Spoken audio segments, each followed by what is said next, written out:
Uma passagem que gera muita discussão entre os cristãos católicos e os cristãos protestantes é justamente a passagem de Mateus 16:18. E também te digo que tu és Pedro, e sobre esta pedra eu edificarei a minha igreja. De um lado dizem que Pedro é a pedra, do outro lado dizem que a pedra é tudo menos Pedro. No caso, a pedra é o próprio Cristo, a pedra é a confissão de Pedro, a pedra é não sei o quê, tudo menos Pedro. Só que muitas vezes as pessoas debatem a respeito disso como se essa fosse a única passagem que destacasse o papel de liderança e de primazia de Pedro em cima dos outros apóstolos, sendo que não é. Mas primeiro bora falar um pouquinho sobre ela. Vamos lá, e também te digo que tu és Pedro, e sobre esta pedra eu edificarei a minha igreja. Falando da parte gramatical dessa passagem, é totalmente impossível que ela se refira a qualquer outra coisa que não seja Pedro. Algumas pessoas dizem, não, é sobre a confissão de Pedro, é sobre ele ter confessado que Jesus é o Cristo, o Filho do Deus vivo. Tá, beleza, mas primeiro ponto, não tem como você separar a confissão de fé do confessor de fé. Essa é uma tática muito barata para tentar desqualificar Pedro como a pedra, porque foi ele quem professou esta fé, foi a ele quem foi revelada essa informação de que Cristo é o Filho do Deus vivo. E em segundo lugar, porque logo depois, na passagem, é dito, e eu te darei a chave do reino dos céus. Como é que você vai dar a chave do reino dos céus para uma confissão? O que a confissão vai fazer com essas chaves? Nada. Você tem que dar as chaves para uma pessoa, é a pessoa que vai utilizar as chaves. Então, pelo próprio contexto da passagem, é impossível que seja a confissão de Pedro. E falando da questão gramatical, no momento que Jesus fala esta pedra, esse esta que ele fala, assim como no português, lá no grego, se refere à última coisa citada por Jesus. É uma questão gramatical, não tem para onde correr. Esse esta se refere sempre à última coisa que foi mencionada. E a última coisa que foi mencionada não foi Cristo, não foi a confissão de Pedro, foi o nome de Pedro.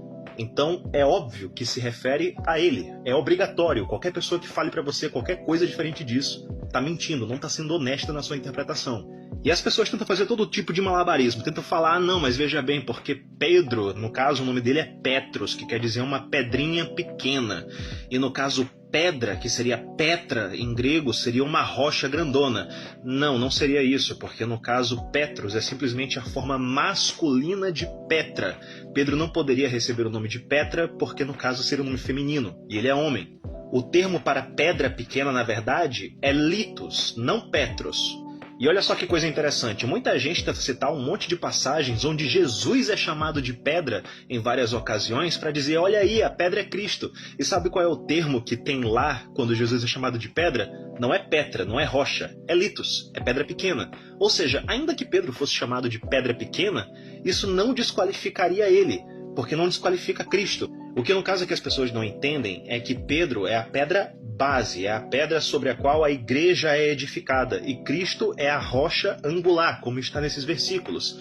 E as pessoas têm que pesquisar um pouquinho, porque no caso a rocha angular e a pedra base são duas coisas diferentes. A pedra base é onde a construção é edificada, mas ela não é a pedra mais importante. A rocha angular é a pedra mais importante, porque é a pedra de esquina, a pedra que fica no ângulo da construção, unindo toda a construção e impedindo que ela desmorone. A pedra base por si só não é capaz de fazer isso. Então percebe como tudo se encaixa nisso? Mas como eu falei, essa passagem não é o único versículo que fala sobre a liderança de Pedro. Pegue, por exemplo, todas as listas dos 12 apóstolos em todos os evangelhos que citam ela. Você sempre vê que o nome de Pedro é destacado em primeiro lugar e o nome de Judas Iscariote, o traidor, é colocado sempre em último lugar, mostrando que existe uma ordem de importância. Se você achar que isso é coincidência, te apresento então outra coincidência, que no caso, sempre que Jesus faz uma pergunta para os 12 apóstolos, olha só quem é que responde. Não é Tiago, não é João, não é qualquer um dos apóstolos. É sempre Pedro. É Pedro que toma a frente, vai lá e responde Jesus. Quando Jesus morreu e ressuscitou, João foi o primeiro a chegar até o sepulcro, mas ele não ousou entrar. Ele esperou que Pedro chegasse. Pedro foi o primeiro a entrar no sepulcro de Jesus, ver que ele havia ressuscitado, e então ele foi contar aos outros discípulos.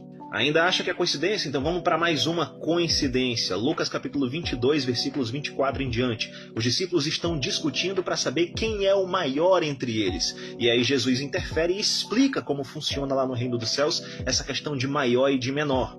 E logo em seguida, após esse contexto de discussão sobre hierarquia no reino dos céus, Jesus fala: Simão, Simão, Satanás tentou peneirar vocês como trigo, mas eu orei para que a tua fé não desfalecesse.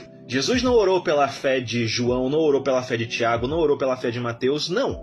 Ele orou pela fé de Pedro. Ele fala isso diretamente para Pedro, dizendo que após Pedro se converter novamente, já mostrando que Pedro vai perder a fé por algum momento quando ele negar Jesus, ele volte depois e confirme os irmãos dele. Ele fala isso com todas as palavras. Depois que você se converter, confirma os teus irmãos, mostrando que Pedro tem esse papel de liderança. Ainda não está satisfeito? Vamos lá. Depois que Jesus ressuscita, ele pergunta 3 vezes para Pedro: Pedro, você me ama? E Pedro responde que sim. Jesus fala 3 vezes: apacenta as minhas ovelhas. Jesus não fala isso para mais nenhum dos outros apóstolos, apenas para Pedro. E por que 3 vezes ele faz a pergunta? Porque Pedro negou ele 3 vezes, então era para compensar. Vocês acham realmente que Deus precisa desse tipo de compensação? Mas também por que Pedro nega ele 3 vezes? Por que a gente fala lá em Apocalipse santo, santo, santo 3 vezes? Por que esse número 3 está em todo lugar?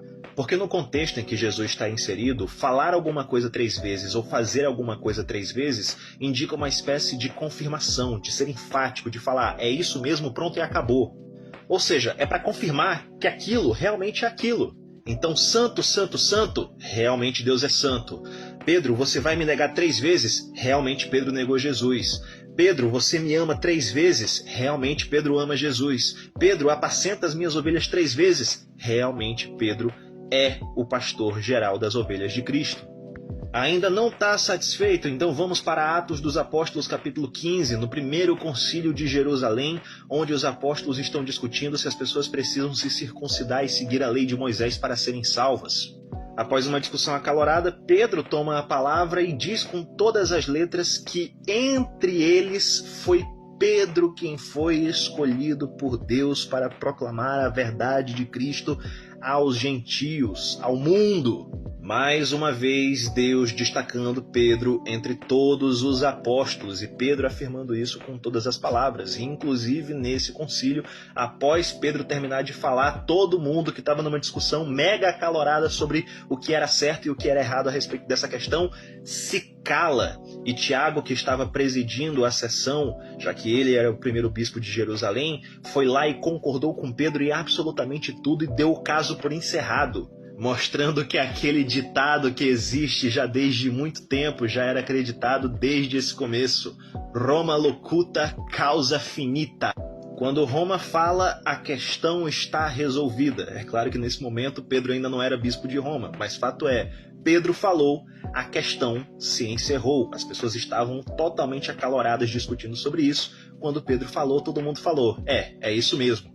Fora, é claro, toda a documentação histórica extra-bíblica que a gente tem, que o bispo de Roma era reconhecido como o sucessor de Pedro e que por conta disso ele tinha um papel de destaque na igreja, um papel de direito sobre as outras comunidades. Ele sempre interveio em questões teológicas, em problemas teológicos que estavam surgindo, dando muitas vezes a palavra final sobre isso. Então assim, não tem para onde correr. Tem versículo bíblico suficiente sobre isso, tem documentação histórica, não tem para onde correr. Pedro era sim o líder dos apóstolos, Pedro é a pedra de Mateus 16:18, Pedro foi eleito por Jesus para ser o líder da igreja. Não tem para onde correr. Desculpa, você pode discordar disso, mas você vai estar errado. Sinto muito.